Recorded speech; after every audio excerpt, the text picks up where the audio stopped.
caster curse to get the most value out of this incredible series of Indonesia versus Philippines once again as we jump into the Land of Dawn with Taz starting on the orange buff and Del Rosario doing the same on the opposite side. Slow start for both these junglers. They are tankier junglers essentially, so they are going to be playing a lot more for utility, but I guess Taz on the Akai can be a lot more aggressive. And just like that, you can see that the Philippines, they really enjoy using Villa Luna to get a lot of information and just be a big nuisance. And you can see the response coming in from the Indonesian players. The Philippines already dictating what the movements are going to be. Both teams, again, just fighting for that mid control that is so prio, so necessary now in this current meta. Both Taz and Del Rosario are looking to go for this Lethal Wanderer, but it does feel like Indonesia will have a bit more of an advantage with the faster wave clear in the mid lane. That's the Lethal Wanderer secured by Taz, getting him a bit more XP and gold to play with. So he'll have that power spike very early on, already at level 4. As we mentioned, the wave clear game is now being a lot more monitored, a lot more managed by the players from the side of Indonesia. They've suffered from it once, they are not trying to suffer the same fate again. So right now, they're just moving around, and I think before the first turtle spawns, it's going to be relatively slow, but as I say that though, uh-oh, there you go. Ooh. That's the barrier with a wild charge. Psychos now going to be caught. First blood over to Philippines, but look at Taz. He's able to bring the members back in with a heavy spin. Del Rosario going to fall. The jungler for the XP lane, and Dapda will be forced to flicker out of there. Villa Luna a bit late on this rotation to match up against the Indonesian mid laners, but it is still just going to be a 1-for-1. So 1-for-1, so both teams now holding their own, but this is where things get a bit hairy. The first turtle, where everyone has their ultimates, we have to see who can actually weave in the better team fight. No ultimate for Del Rosario just now. Taz gonna go for it. Will be able to secure the turtle with a brilliant retribution. Dreams gets knocked up, but Philippines decide to back off. Now Dreams flickering forward, gets the Divine Judgment onto Imam, who's able to flicker away. Psychots has the Black Dragon form, looking for it, just decides to zone the Filipino members here and backs off.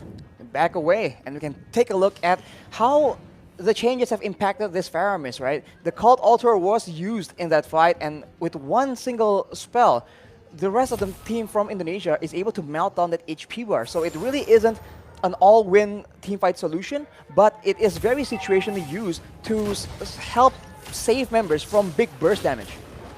Now it's a complete change from game number 1. Imam, though, going to be immobilized. That's the damage coming through. Whew. Sniped down by Brands, but the kill will go over to Hijume. Brands sacrificing a bit of gold there in the bottom side, but will still be able to catch up down below to pick up that cannon minion. With stronger laners on the hands of the Indonesian players, they are now able to actually match the aggression, the fights, the skirmishes from the members of the Philippines. And now you can see that the Kaja pick is just having a lot more impact. This is what they wanted to do in game number 1, but the macro play coming in from the Philippines was able to deny that. That won't be the case for this game though, and now this becomes a contest of proactivity. Who can have the higher work rate, the more versatile maneuvers, and just the more proactive plays. And this is the reason as to why I felt like the Leslie should have been the one, the hero, to be banned out by Team Philippines. Because you can see, on this Leslie, sure, you're very vulnerable, but you also are really good at actually going at duels up against the Beatrix. I would actually say in a 1v1, it's skill dependent, but Leslie has a bit of an edge. Why? Because he doesn't need to target any of his skills. It's not a skill shot. Meanwhile, for the Beatrix, you need to go for those render shots to actually be able to compete in that range battle. They have to be careful though, because Soriano has the Blade of Despair completed. It will be a big factor in the next fight. The Turtle is being pressured for both teams, but it seems like the Indonesians will have a bit of a lead in the control game. Divine Judgment and the Petrify. Imam going to be able to pop the Cult Altar. Taz against 3 members, still able to secure the turtle. Right now, Psychots jumps in with the Black Dragon form, zoning the backline away. Dapda going to be pinned down onto the wall with the heavy spin, and that's Hijume who picks up the killing spree. Everything going well for Indonesia, and everything going wrong for Philippines in the early game of Game 2. They lose a member to the pickoff, they lose a turtle to the steal, so Indonesia is completely taking over. and looking completely different. Is this a momentum thing? We'll just have to see. Hijime with the Ice Queen's wand right now will ensure that the Filipino members need to be a bit more careful, even more careful in how they want to position. They've been getting caught out without that slow as well. Brands has just been farming up a storm. I really want to take a look at these items, right? It's a good steal by Soriano, but he got full turret gold, clearing waves constantly. He should have more gold than Soriano here with the assist that he got as well. But here in the mid lane, the bottom side river, Del Rosario going to be chained up again. Pinned down by the heavy spin. Del Rosario going to fall for the second time in this game. Dreams with another divine judgment over to Imam as that's an Nibiru's passion dealing no damage over to Taz, who jumps in again. Soriano zoned away, but the damage coming from Brands, shooting him down. Dapadap finally rotating towards that bottom side, but it's a bit too late once again. Team Philippines falling more and more behind as we go and progress into the game.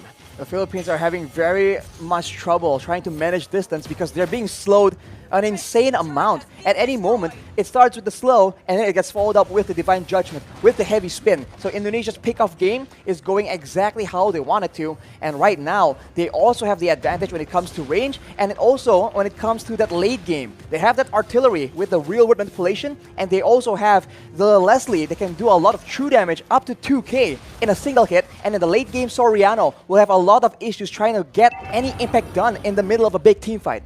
There's so much CC from Team Indonesia. There's a lot of survivability from Philippines, but they need to be able to utilize that crazy engage from the wild charge, and right now, it just doesn't feel like they are going to be able to. Taz there going for the turtle. That's going to be the real world inflation that was popped into for Soriano to flicker out. They baited out the Cult Altar, and they baited out Villaluna into the other side of the wall. Mid lane turret going to be sieged down. Brands looking just to poke the Filipino members, but it's a good disengage by both teams. It's still a small victory for Indonesia with that turtle take. Look at how much movement, how much of a reaction you can see from the Filipino players whenever Psychots is on the map, whenever he makes an appearance. He wasn't even popping the Black Dragon Form initially, and everybody was walking backwards in fear of that engage coming through. And when you are so focused like that, you are not looking at Taz with a heavy spin. You are not looking at Dreams waiting for that divine judgment.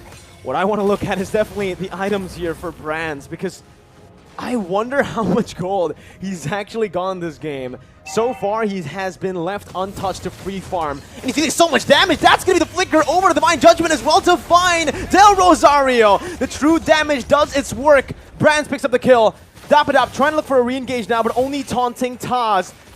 Look at the poke put down by Brands. Dream's going to be in the midst of it all right now, as he is going to be able to dish out some damage to zone the other members away. Dream still there with Psychots from Psychots with a petrified to find Soriano, and the furious dive to get Imam low under the tier 1. Gunned down by Brands.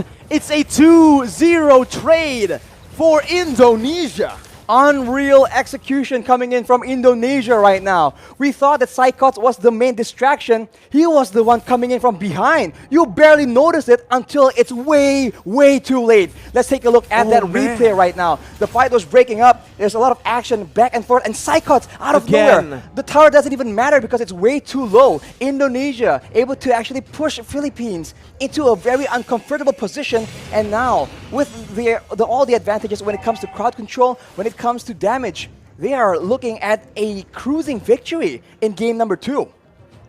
This is insane. Unreal. That's the word you can use for it, right? So much doubt for this Indonesian team after they qualified to represent Indonesia with only a week to prepare right after qualifying. Still able to play super well. And now they're rotating towards that top side. Taz soloing that lore. Del Rosario caught no one there to help him out. Has to use the wild charge defensively and will lose out on a lot of HP. Brand still is able to get out. Has the flicker. They're going to go in for another re-engage here. Just some poke down onto the frontliners. And you can see that true damage, Arashi.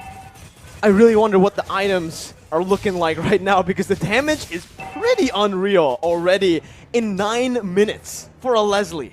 It comes with a true damage, and when you're concerned about the true damage, you can actually feel the burn coming in as well. Look at the items, as you mentioned. the Windtalker, the Endless Battle as well, allows him to get so much more burst damage initially, and after that, the Berserker's Fury allows him to dish out a healthy amount of DPS.